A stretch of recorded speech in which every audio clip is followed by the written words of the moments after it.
biasa lah Bu. Kalau keserat ini kira-kira cuma murah jadi dia sampai yang harus tulis. Ya siap. Bismillahirrahmanirrahim. Assalamualaikum warahmatullahi wabarakatuh. Waalaikumsalam warahmatullahi wabarakatuh. Alhamdulillahi rabbil alamin wa bihi nasta'inu ala umuri dunya waddin. Wassalatu wassalamu ala sayyidina Muhammadin wa ala alihi wa sahbihi ajma'in. Amma ba'd. Dewan Hakim yang arif dan bijaksana, para hadirin calon penghuni surga. Kita bangga sebagai bangsa Indonesia, bangsa yang berada di garis khatulistiwa ini, memiliki khasanah dan kekayaan alam yang melimpah ruah. Menurut data dari Badan Statistik Nasional, luas lahan persawahan mencapai 8 juta hektar. Menurut Kementerian Pertanian Republik Indonesia, luas lahan perkebunan sawit mencapai 14,7 hektar. Ditambah lagi dari sektor tijara atau perdagangan dan perindustrian yang di dalamnya terdapat berbagai jenis perusahaan berskala kecil, menengah, dan besar. Demikian pula dari sektor peternakan, pertambangan, kelautan dan perikanan, penghasilan pegawai negeri, BUMN dan swasta, dan berbagai jenis profesi lainnya. Semua itu hadirin merupakan potensi zakat di negeri bertuah ini. Wajar saja bila potensi zakat di Indonesia itu ditamsilkan seperti membangunkan raksasa yang sedang tidur. Bagaimana tidak hadirin? Hasil riset yang dilakukan oleh Badan Amil Zakat Nasional atau Basnas melaporkan bahwa potensi zakat di Indonesia mencapai 217 triliun rupiah.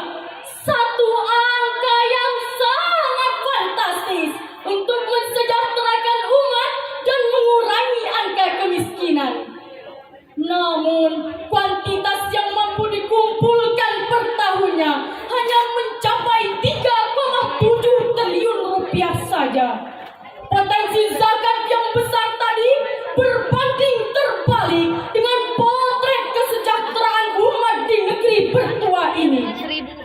Menurut data dari Badan Statistik, pada bulan Maret tahun 2018 tercatat bahwa jumlah penduduk miskin di Indonesia mencapai 25,95 juta jiwa. Persentase penduduk miskin di kota mencapai 7,2%, sementara di desa mencapai 13,2%. Dari 133,94 juta angkatan kerja, sebanyak 60,80 juta pengangguran. Masih banyak penduduk kita yang tinggal di rumah kumuh dan tidak layak huni. Bahkan dari mereka terpaksa meninggalkan keluarga dan sanak saudaranya untuk bekerja sebagai pembantu dan buruh kasar di luar negeri. Potret itu sungguh memilukan dan menyedihkan hati kita hadirin, karena terjadi di negeri kita yang penuh sumber rezeki untuk berbagi. Atas dasar inilah maka tergugah hati kami bertiga untuk menyampaikan sebuah syarahan yang berjudul Optimalisasi Pengelolaan Zakat untuk Mensejahterakan Umat, dengan landasan firman Allah dalam Al-Quran surah At-Taubah ayat 103 yang berbunyi, A'udzu billahi minasy syaithanir rajim.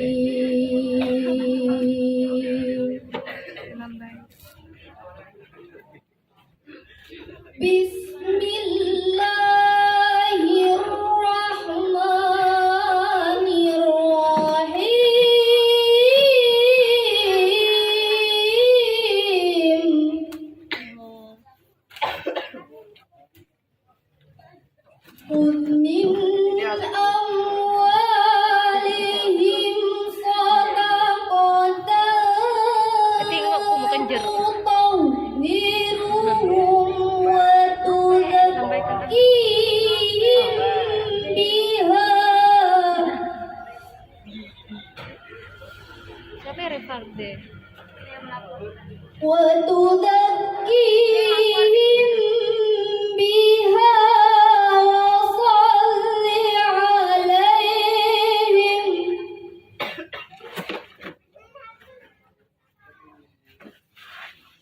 إن صلاتك سكن لهم والله سميع عليم.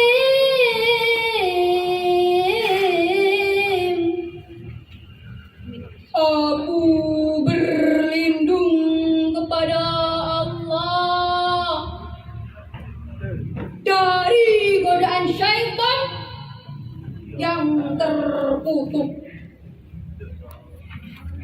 dengan menyebut nama Allah yang Maha Pengasih, Maha Penyayang. Ambillah zakat dari sebagian harta mereka guna membersihkan dan menyucikan mereka, dan berdoalah untuk mereka. Sesungguhnya doamu itu menumbuhkan ketentraman jiwa bagi mereka. Dan Allah Maha mendengar, Maha mengetahui.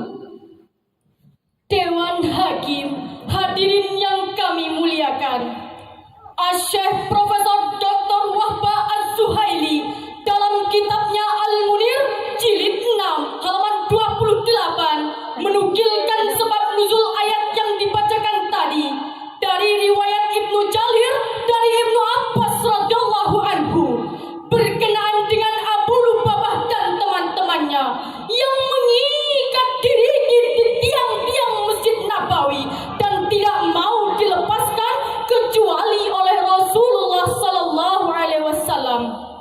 Dikarenakan dosa mereka tidak ikut dalam perang Tabuk, dikarenakan harta mereka.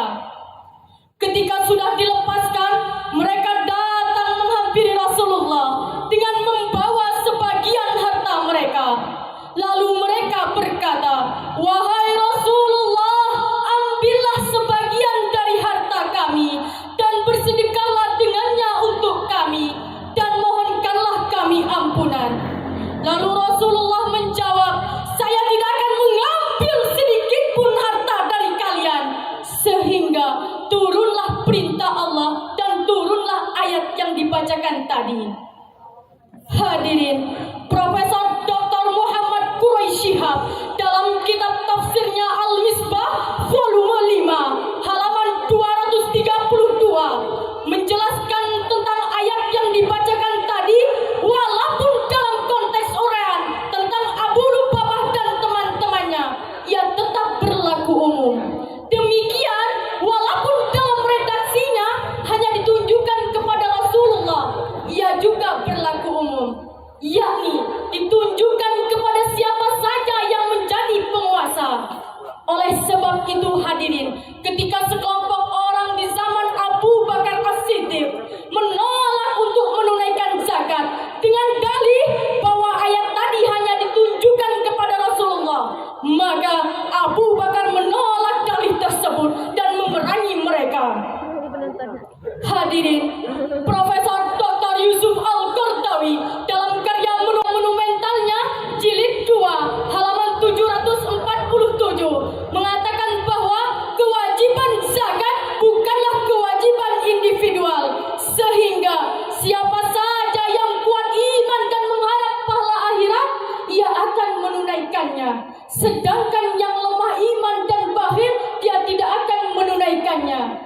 Sekali-kali tidak demikian. Kewajiban zakat yang bersifat manajerial menjadi tugas penguasa atau yang ditunjukkan kepada penguasa, baik pengelolaan dan pendistribusiannya.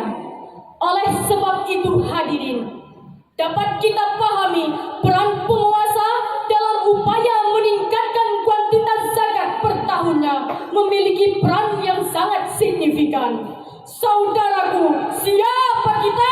Indonesia. Siapa kita? Indonesia. Siapa kita? Indonesia. Sebuah senandung mengingatkan kita, bagi muslim yang banyak harta, hitunglah dia batas nisabnya.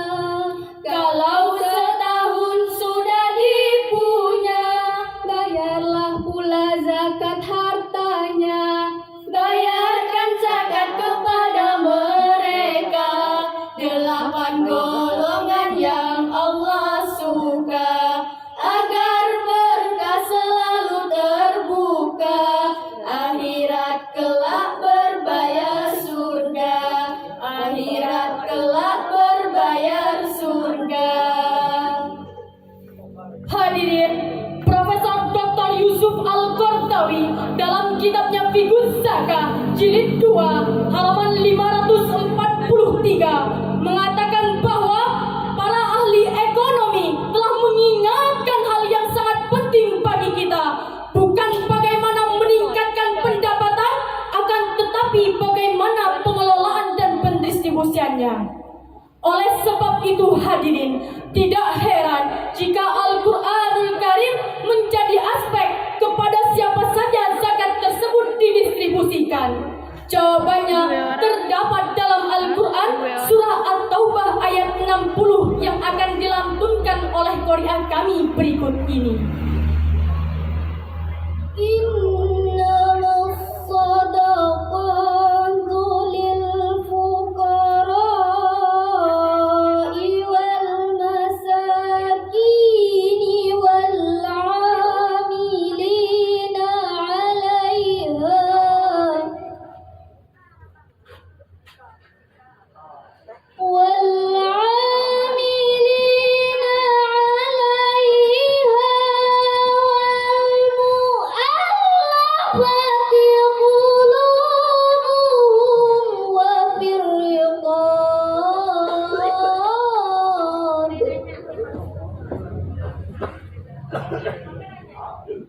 وفي الرقاب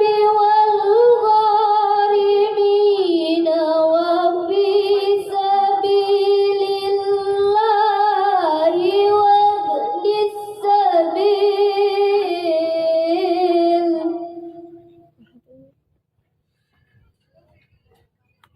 فريضة من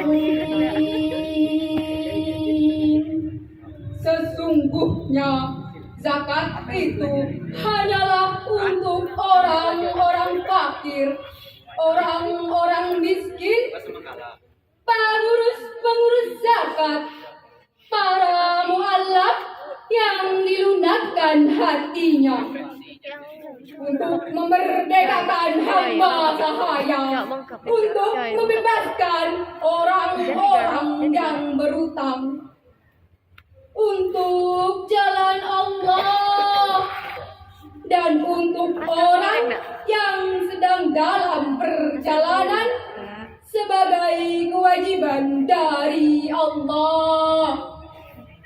Dan Allah Maha mengetahui, Maha bijaksana, Maha benar